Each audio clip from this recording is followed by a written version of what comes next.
అసలే మన ఆదాయాలు అంతంత మాత్రం. ఆ ఉన్న కొద్ది డబ్బులు కూడా పోతున్నాయండి. కంఫర్ట్ చూసుకోవడం వల్ల పోతున్నాయి. విషయం ఏంటంటే యూపీఐ.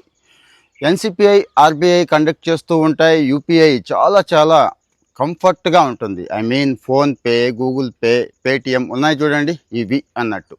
ఇక్కడ మనం ఏం చేస్తున్నాం అంటే ఆటో పే అనే మోడ్‌ని వాడుకుంటున్నామండి. అంటే ఇంట్లో ఉన్న కరెంట్ బిల్ దగ్గర నుంచి ఇక నెట్ బిల్లులు చాలా బిల్లులు ఉంటాయి కదా! మంత్లీ బిల్లులు. కొంతమందైతే 3 నెలలకి, కొంతమందికి సంవత్సరానికి పే చేసేవి ఉంటాయి. పోనీ 500, 1000 అంటే కాదండి.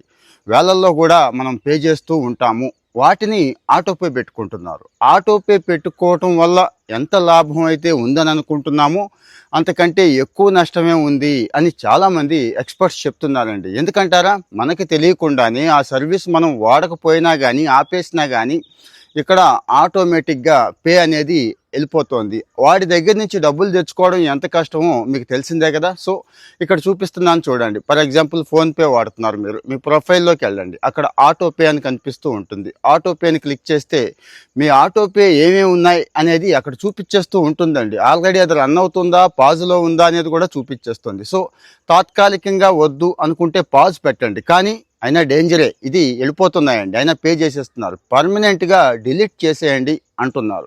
మీ కామెంటు పెట్టండి. దయచేసి పెట్టండి.